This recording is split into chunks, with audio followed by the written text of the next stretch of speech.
Go ahead. Okay, good. Yeah. So my best snake story is I just don't like snakes. It's just my thing. I mean, I probably need to go through some cognitive behavioral work around this, but so I take local high school students to Tanzania every other year as part of our Chocolate University program, so they can meet cocoa farmers and understand, how cocoa is grown at its source. Yeah. And about, I don't know, 4 years ago on our first night there in the village, well, near the village, there's a hotel. And so there's a mosquito net, and everybody was really tired. I was super tired. I'm in my room, and I generally have to go to the bathroom like 3 or 4 times a night, but I was really being careful about how much I was drinking before. And so anyway, I get inside the mosquito net, and I'm like, oh, dang it, I've got to go to the bathroom one more time. Thankfully, I did turn on the light in the bathroom, and in the toilet there was a snake, and it freaked me out. Yeah, and I'm really glad I turned the light on. I mean, it's not like I sat down. Thank the Lord, I didn't sit down, but it wouldn't flush. Okay, there's no flusher here. I mean, you have to pour water. Pour water in, yes. I couldn't pour enough water. I had a whole bucket of water. The stupid snake wouldn't go down. And so I got 0 sleep that night. Oh my gosh. And I mean, and then 2 years later, my daughter and I were there, not without students this time. And we were meeting with the PTA of the school where we had a school lunch program. We were meeting outside underneath a tree with about 30 or 40 PTA members and some students. And in the periphery of my eye, I could see these men in a circle with a club outside. And I'm like, what are they doing? They weren't that far from me. And they were sort of closing in this circle. Yeah. And beating, as it turned out. And I think, and I'm not joking, I think it was a green mamba. Those are obviously very poisonous. Way more than the water moccasin in my creek. Wow. From last weekend. And but they killed that snake, and thankfully. But I mean, those things can move fast. They can be aggressive, and so we're there, just. But I mean, I love traveling, and I can't wait to get back to it. I travel all the time to buy cocoa beans for my company, and I love meeting with farmers, and people know. I mean, even the cocoa trees even have a snake, especially in the Amazon and Ecuador, that only really love the cocoa tree, and they hide at the base of a cocoa tree and wrap themselves around the tree. They're very poisonous. Wow. And some of our farmer partners have been bitten by those snakes, and thankfully they had an antivenom even deep in the Amazon. But it's so yeah. I sometimes dream about snakes. I don't like them. But who would have thought that to make chocolate had such an adventure? Such an adventure. I mean, you are out here battling wildlife. You're fighting against snakes. You're going across the world. I mean, that is, anytime that I watch Willy Wonka now, I'm just going to be thinking like this is probably, fantasy, but I'm sure there's definitely some real elements of there is some adventure, and danger. Yeah. Hey, look, I've been doing this for 15 years, and I was a criminal defense lawyer for 20 before that. That was adventurous. I specialized in really serious felony cases. Wow. And of course, the danger there was I had multiple death threats at any given time. Man. And they were serious. But I don't know, 3 or 4 years ago, I was in the Philippines where we buy our beans on the island of Mindanao, which is, of the 7,000 islands in the Philippines, is probably the most dangerous because there are a number of Al-Qaeda cell groups that operate there. And my host, we were looking at a cocoa farm and just, walking around, and he said, we need to go. And I said, why? And he said, because there's the Philippine Army and this cell group are fighting right now, like 3 miles from where we were. So, oh my gosh, there's some danger there. And dude, are you planning on like having a movie made about your life and yourself? Because that No. I'm just listening. I'm like, It's man, that's at boring. least 2 solid episodes of a Yeah. Netflix series or something. Like Yeah. the, we'll call it. We could call it Chocolate Man or the Adventures.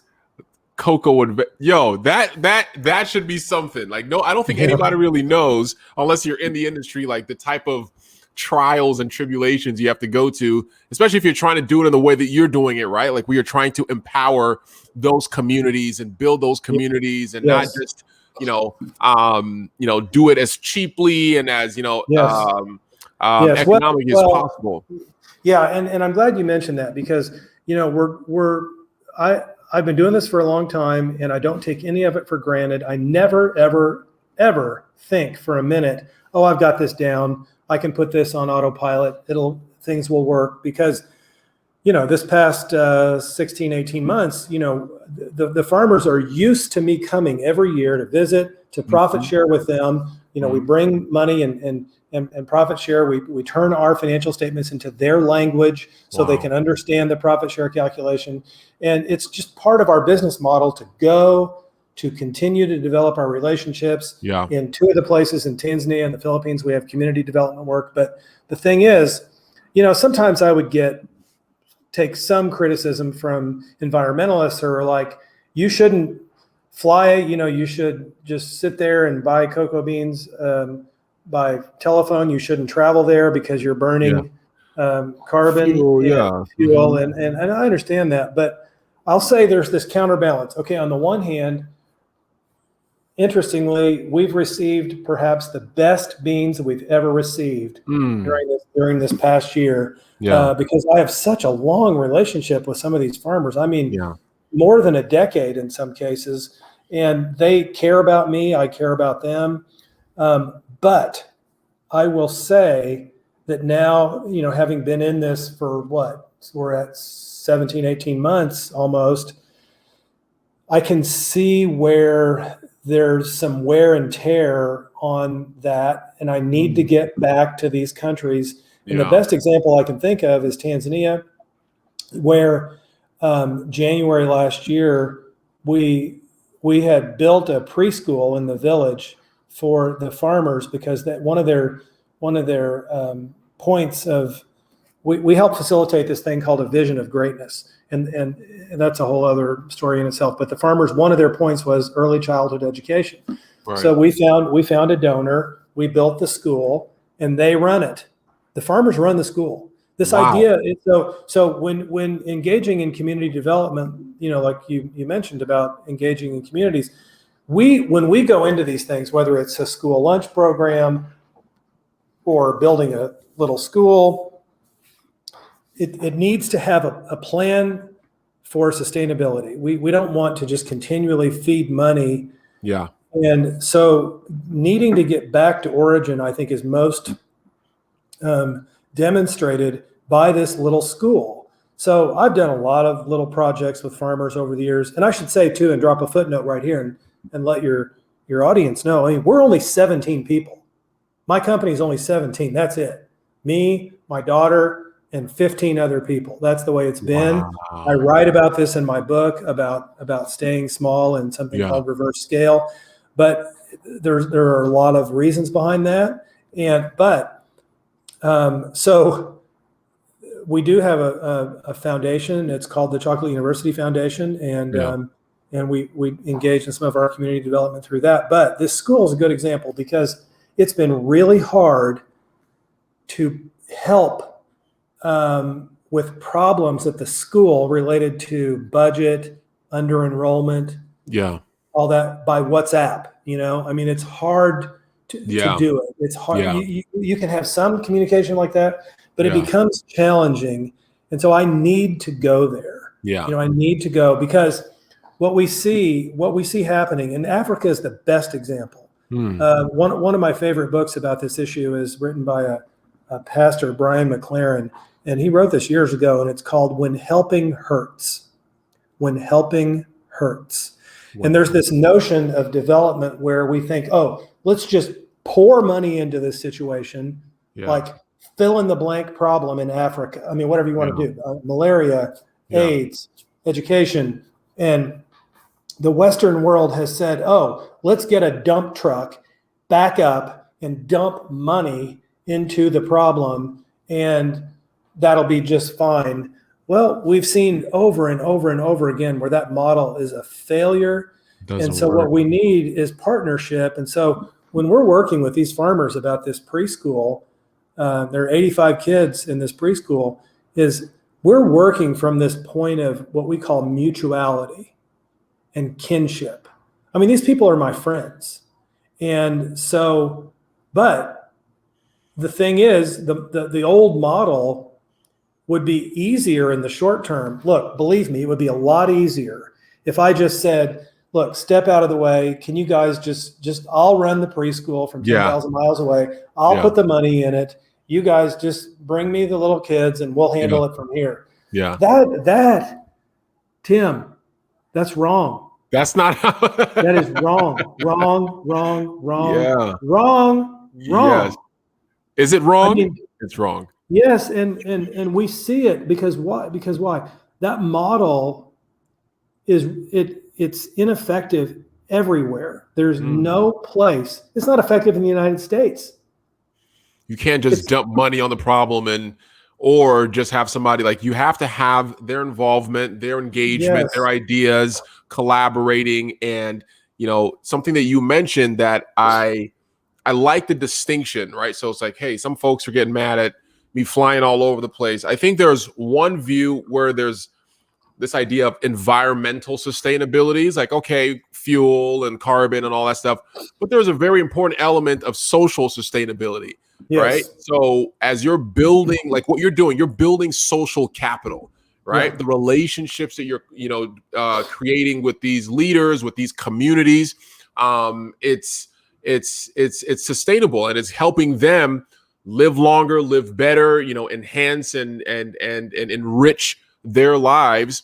And if you're to look at, if you're actually to put the cost of, okay, X carbon fuels versus blah, blah, blah, but the impact that this is going to have on not just this generation, but ongoing generations, the communities, the families, and things like that, I think it more than surpasses whatever risk folks thinks, that are coming on the other side of it. I mean, I'm not trying to pander here, but let's be honest. I mean, while I don't want to necessarily go down the tributary of white privilege, but let's face it. One of the I'm saying this as a middle-aged white guy. One of the problems of race in America is that we've forgotten about this idea of mutuality and kinship. And the reason we've forgotten about it is because we're in a model of Reconstruction 4.0. And when I don't have friends that I am shoulder to shoulder with, that I have a mutuality with, in a kinship, a true kinship, then we're gonna have what we have now. We're gonna have what we have now. It does not have to be that way in the United States, in Tanzania, or anywhere. And it boils down, in my view, to mutuality and kinship, and how do we intentionally, mark a path for ourselves so that we encounter those opportunities for kinship and mutuality, in my view. I mean, yesterday, the United States Supreme Court came down with a decision in favor of Nestle and Cargill against 6 former child slaves in Ivory Coast. It was called John Doe versus Nestle. This case has been languishing in the American courts for 16 years.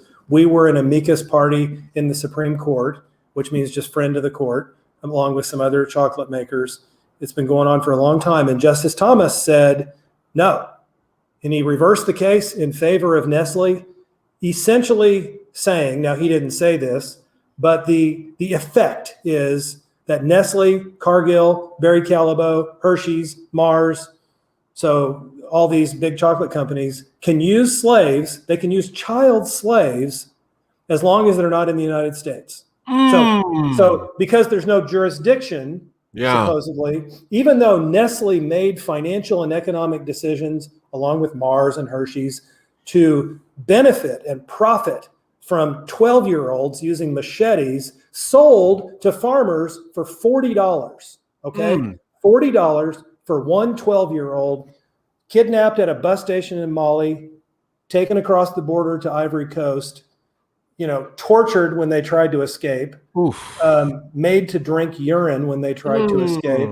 And so this all fits together, Tim, because my point now, the fight's not over, by the way. I mean, there are some other cases pending in federal courts that the lawyers are fighting and attempting to gain justice for these child slaves. There are 1.58 million child laborers in Ghana and Ivory Coast right now, according to the U.S. Department of Labor. 45% of them are engaging in what's called hazardous labor, using machetes, using chemicals without protective gear. How in the world are we at a place in 2021 where there are, 1.5 million children just in those two countries making, so that Nestle can have a cheap chocolate bar made on the backs of slaves? Here's how we get there is because we've lost all sense of ourselves when it comes to this notion of mutuality and kinship. I feel very strongly about this, and I'm sorry to dominate our conversation. I know you probably wanted to talk about meaningful work because that's who you are, Mr. Meaningful Work. But I'm very passionate about this, and I'm not saying I have the answer to how does one, come to that place. I mean, I think there are obviously a lot of people way smarter than me who can help people come to that place. But we have to find a way. We have to find a way to this notion of kinship with each other. And then things like this won't happen. We won't have these things. No. And Shawn, it's not a derailment because as I have, and as you've probably seen, I've only been on this meaningful work journey since early last year. So 2020, I decided, you know what? I'm always pulling myself in a bunch of different directions. Why can I focus on one thing? Like what's meaningful for me? What can I put my energies and focus on? And so I took on the moniker of Mr. Meaningful Work just from an accountability standpoint. So I am Mr. Meaningful Work. So anybody who asks me or interacts, I'm on this journey to figure out what that is and just bringing folks along. So in that time, in talking to folks like you and some other people in personal self-reflection, there were 4 main tenets or themes that come to the surface as it relates to meaningful work. And I'm putting a program together to unpack those for folks. But essentially it is permission, perfection, people, and purpose.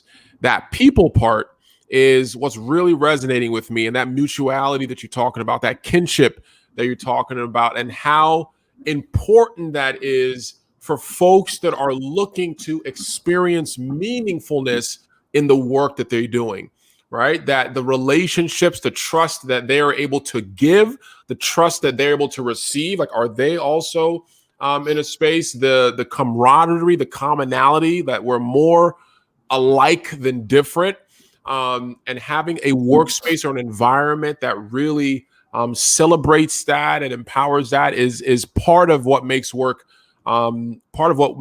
meaningful. Have you found, we've talked a little bit about the kinship and mutuality. Have you found some of those things in your journey to meaningful work?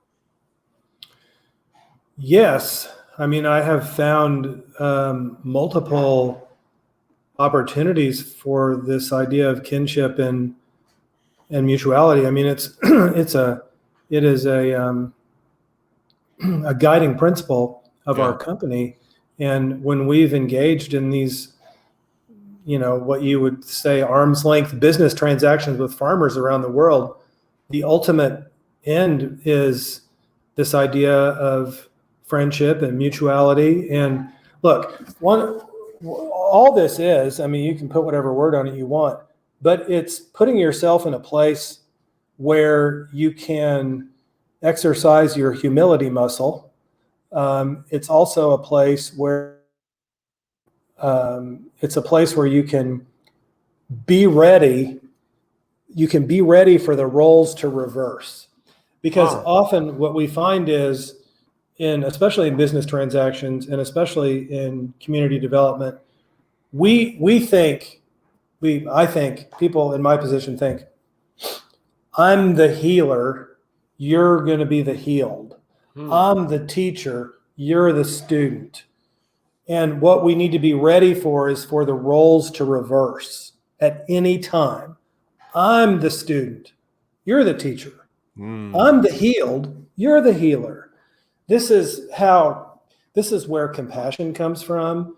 If I could take those Supreme Court justices if I could take Justice Thomas and his brothers and sisters who ruled in favor of Nestle, I say, hey, let's get on a jet. I'll tell you what we're going to do. We're going to go to Ivory Coast, and we're going to spend a little bit of time there. I'm going to introduce you to these 12, 13-year-olds who are slaving away 12 hours a day, paid zero, fed very little, and I want you to talk with them, and we're going to live with them, and we're going to share meals with them, the one meal maybe they get. We're going to, talk to their families, and we're going to find out, from their brothers and sisters how this happened. And we're going to spend 10 days there, and I'm going to have you work alongside them. I guarantee you that the result would be different. The decision would be different. You say, no, 10 days isn't long enough. Yes, it is. I've seen it happen with students. I take smart students, really smart people, and I have personally witnessed transformation of these students in that. And so what that tells me is that teaching these ideas is possible. It's possible. Yeah. We have a lot of division in our country, and I believe that one of the things that can help us come together is by doing the work that creates opportunities for what I'm talking about. That creates opportunities for mutuality, compassion, and I guess one of the prerequisites of this would be some measure of humility, or the willingness to kind of try that on. Yeah. Even if you're in business, or no matter what no matter how hard charging you are, I think humility is a good place for people to start in learning these things. Man, I mean, as I've listened to a bunch of the podcasts that you've been featured on, and the website, just kind of following up on some of the things that you're doing, and even just hearing you now, it is so crazy inspirational to know that a chocolate company, right, is doing so much, right? Somebody can get bogged down in the work product, right? I am a software engineer and I'm just writing code. I am a, music producer, and there is the product, the service is the end goal, or is just pretty much the end. And to see that you are demonstrating that in making a product, it's not just about the bar of chocolate. It's about the economies that are being improved. It's about the education that is happening. It's about the relationships that's happening. It's about the advocacy that's happening. The defense, it's so much bigger than the sweet chocolate that you bite into. And it just shows that anything that, you can find meaning, you can find purpose in whatever you put your, mind to. If you're polishing nails, right?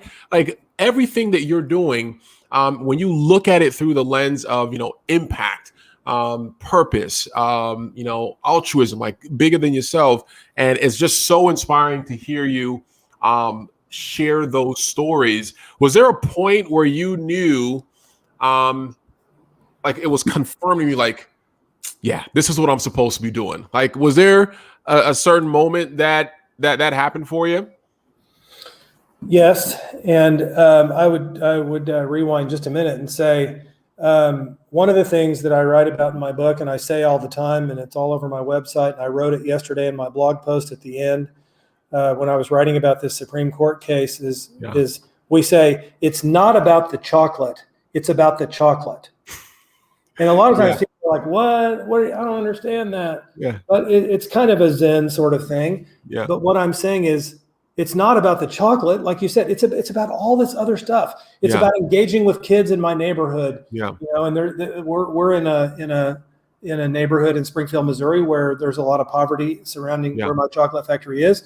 So we're engaging with these kids. We're teaching them about, you know, business can be a force for good in the world, and there's a world beyond Springfield, Missouri. And we take these kids to Tanzania. You know, we've supplied over 1 million school lunches to kids over the years, and all sustainably, all without any donations, and all, you know, the preschool and all this stuff. But the thing is, that's not about the chocolate. It's not. It's about these relationships. It's about people. It's about compassion. Yeah. But it is about the chocolate. It's about everything to do with the chocolate. Why? Because it has to be the best tasting chocolate that we can possibly make. I don't want people to buy chocolate because of the story or because of these things that you and I are talking about. I want them to buy it because it tastes good, because they love it and they want to share it with their friends. Yeah. I mean, this would work maybe if my chocolate tastes like, you know, plywood, maybe they would buy it once or twice. Yeah. But, you know, I've been doing this 15 years. So I'm still winning awards around the world for the quality of the chocolate. And I'm very competitive in that way. I mean, when I started, there were 2 or 3 bean to bar chocolate companies in the United States like me. Now there's probably 200, but we're still winning awards. And that's very important to me, to be competitive. Yeah. Because I want us to be known for our quality and the other things. So you're right. If you're the tire shop down the street, if you're the nail tech, or you're the esthetician or the hair salon or whatever, it's not about the nails. It's about the nails. Yeah. So you can do that for anything that you do. Anything. I don't care whether it's a service or a product. Khalil Gibran said, he said, if we bake a bread with indifference, we bake a bitter bread that feeds but half man's hunger. So if we bake a bread with indifference, we bake a bitter bread that feeds but half man's hunger. And so you and I, we don't bake bitter bread. We are not making bitter bread. We are not. And hopefully your listeners aren't either. And that's not what they want to do. Yeah. And so it doesn't matter whether it's bread or chocolate or podcasting or leadership development. It doesn't matter. So to answer your question, yes, the time that I knew this was a while back, and I've been flying around for a lot and taking a lot of time working with farmers, and this farmer, an elder in the village in Tanzania, Mr. Livingston, we have this little celebration on the beach on Lake Nyasa the night before we always go home, and I was going to go home the next day. I'd been with the farmers. And he took me aside and he wanted me to have a bracelet. And he gave me this bracelet. It was a very heavy, old, worn bracelet. It was a tribal warrior bracelet that was given to him by his father, that was given to him by his father. This was probably his most treasured possession. And he wanted me to have it as a symbol of our friendship. Wow. And I was like, okay, I'm done. I'm done here. This is it. What other affirmation do I need? I have that thing on my desk at home. I look at it all the time. It's within arm's reach. I can touch it. It's maybe my most treasured possession now. Wow. And when I went back the next year, I went in my safe deposit box and I got out my grandfather's pocket watch and I had it refurbished. And then I gave it to him. And so, yes, that was a moment that I knew that I couldn't buy that moment. Yeah. And these are we could talk for another hour about moments like that I've had over the years in business, at work, that another way of describing it would be like this. Another way of describing it is, in those moments, it's as if the veil is lifted for a moment and I have a glimpse of the divine just for a moment. It just goes like that, but I know it and I can remember it and I have a memory of it. And I was talking to someone today about, what Mary, the mother of Jesus, said, after he was born, and she said, I treasured these things in my heart. Mm-hmm. Okay. Mm-hmm. That's not money. That's putting it here. Yeah. And that's going to last.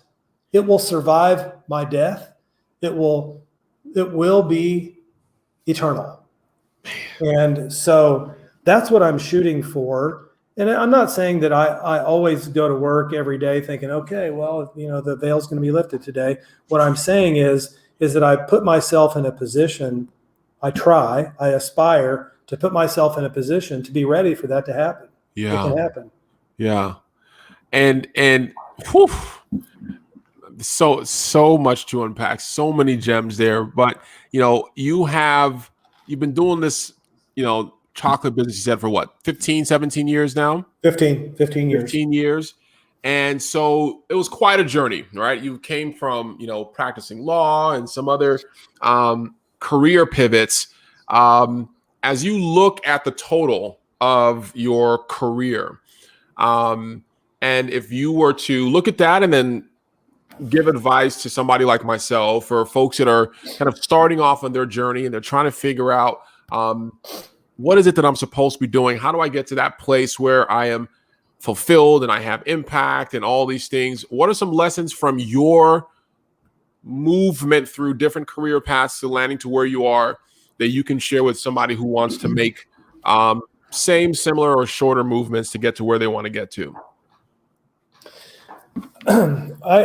My message, I think, really kind of speaks to a narrow band of people. So Okay.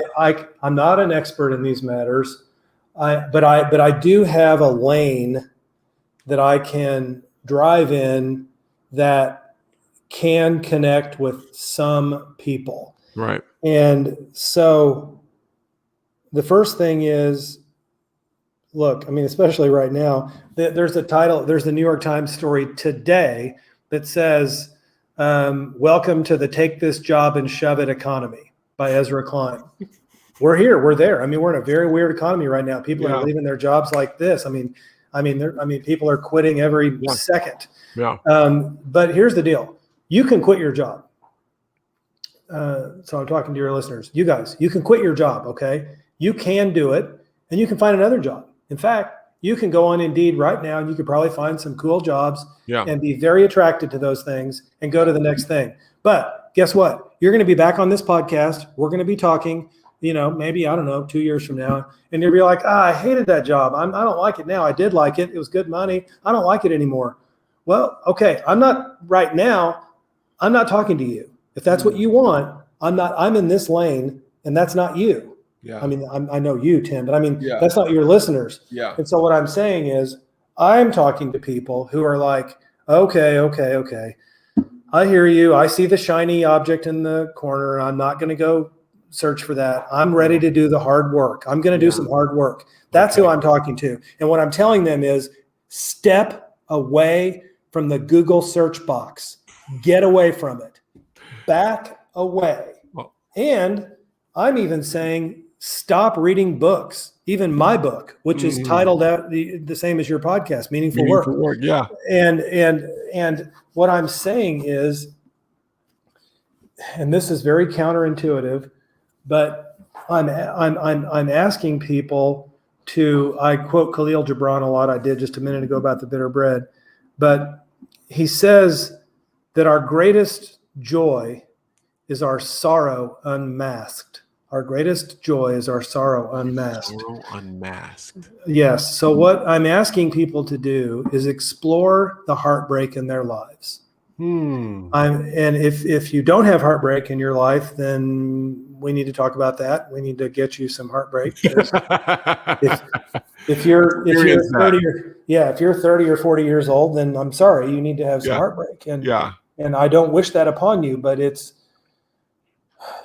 where we build ourselves. It's where growth happens. Exactly. And so what I'm asking from people is, can you look at the heartbreak in your life?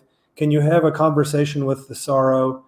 And then can you, whatever your mode may be, but can you ask the universe for an opportunity to serve someone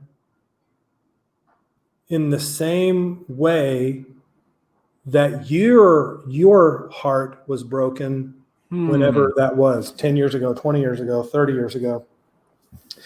And what I mean by that is the best example, the example I use in the book is when I was 14, my dad died of lung cancer, and he was a lawyer and like me, and he was my hero and a former Marine, really physically fit. He got sick and it was terrible, and I helped take care of him. My mom couldn't give him shots, so I did that, and went through all the chemo with him and was with him when he died, and it was just terrible. It was just terrible. And so 25 years later, I'm trying cases, practicing law, making a ton of money, not losing jury trials, and this just kind of slapped me upside the face that I needed to have a conversation with the grief in my life. I needed to face this heartbreak that had happened 25 years ago. Because guess what? If your heart's been broken, I don't care how many years ago it was, it's still there.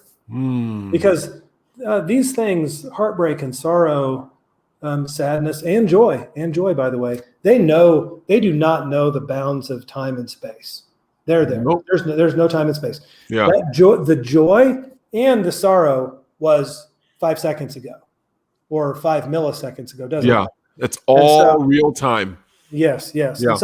And so for me, I had a chance to volunteer for about 5 years on Fridays in the palliative care department of a local hospital. Palliative care is just kind of like hospice in the hospital. It's people are dying.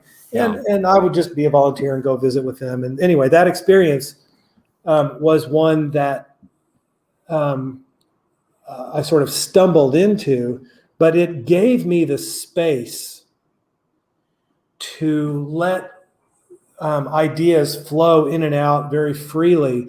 Because, think about it. I mean, I'm a lawyer. I am searching hard for the next job, the next career. I wanted to find another career with passion. With inspiration, and it just wasn't happening.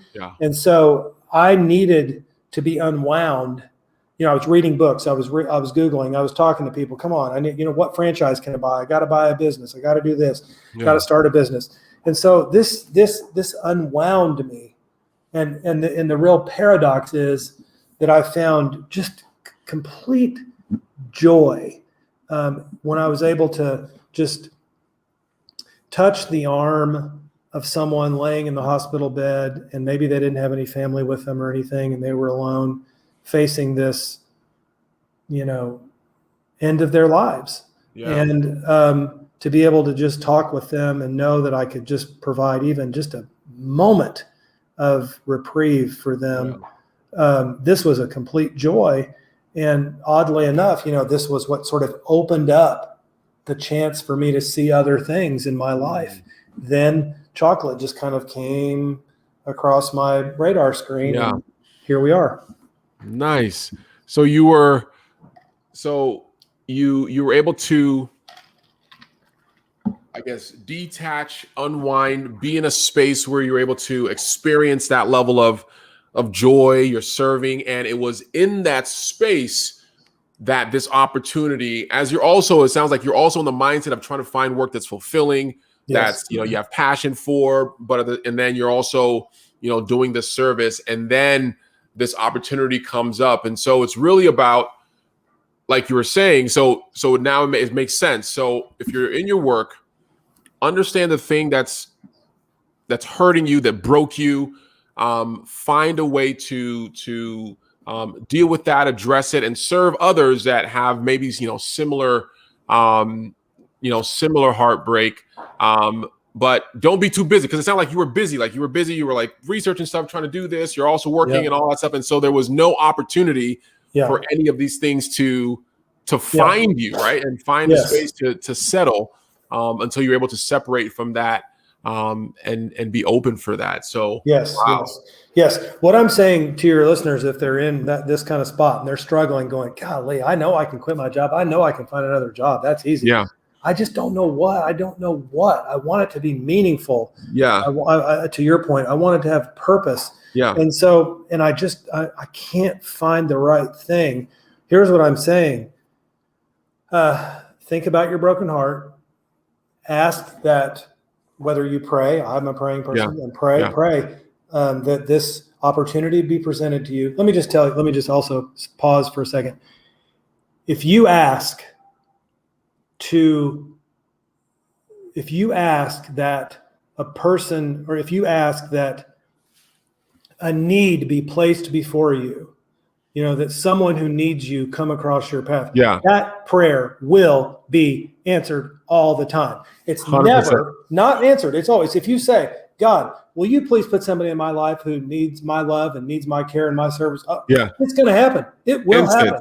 Yeah. You ask the universe for this, it'll happen. So I'm saying, ask for that. Yeah. And then when you get that opportunity, don't expect anything. Don't expect anything in return. So this isn't an ends means thing. This isn't like, okay, am I done with my service thing? Because I kind of need to get this idea popped into my head. What's taking so long? Do it and don't expect anything. So the short thing is, I would say, is to your listeners, find someone who needs you. Stop Googling, stop reading, stop researching. Find somebody who needs you. I'm not talking about serving on a board of directors. Anybody can do that, or write a check to your organization. I'm saying roll up your sleeves, shoulder to shoulder, and we're back where we started. Mutuality, kinship. Yes. If that happens to be in the place where your heart was broken those years ago, this is where the magic happens. This is the mystery. This is where it unfolds. And you're just a participant, it's just happening. And so find somebody who needs you, serve them, and don't expect anything. You just did like a lasso. I don't know if you did that on purpose, but that was like, we started with mutuality and kinship. We went through the entire journey and experience, and we came right back to mutuality and kinship. So we know that this is an important theme, a foundational theme that the world needs, that our country needs, that folks really need. And folks are looking for meaningfulness, when folks are looking for fulfillment and impact and purpose. Find somebody who you can connect. And I think it's because we're created that way, right? I'm also a believer, and I believe that God created us in a way where we are always going to feel some type of emptiness or some type of lack if we are not in some way, shape, or form connected with others in a selfless way, right? Like you said, not expecting anything, in a selfless way. And that's, also reciprocated. So that is crazy good. That is crazy good. So when do you expect to start traveling and getting out and about again? I'm hoping it'll either be December or January. That's where I hope to be able to kind of get back to looking at cocoa beans. And I'm telling you, I have burned up WhatsApp and Zoom and Skype, and I'm ready to see farmers in person. And nice. And even if it means I have to encounter a toilet snake now and then, I'm okay with it. It's almost like you miss it. It's like, man, exactly. I haven't seen this toilet snake in so long. It shows you people. Well, Shawn, thank you so much for spending time with us. I mean, this was, as we were talking, I'm just thinking of like other questions and other tangents. It's like, and I know generally we try to keep it within 30 minutes or so, but when the conversation is so juicy and so impactful, it just keeps on going. But I know folks can find you. I mean, is it Askinosie.com? It's Askinosie.com. And Askinosie.com. the blog is ShawnAskinosie.com. ShawnAskinosie.com for the blog, Askinosie.com for the chocolates. And you can also find the different, if you want to hear Shawn's full stories, there's a TED Talk. There is hundreds of podcasts. There's a book, Meaningful Work, that he has out, and you can find all that on those sites. And we appreciate you spending some time with us this afternoon. So, guys, thank you for watching the Late Afternoon Show. We'll be seeing you here next week with another guest talking about how to make our work meaningful. Have a good one.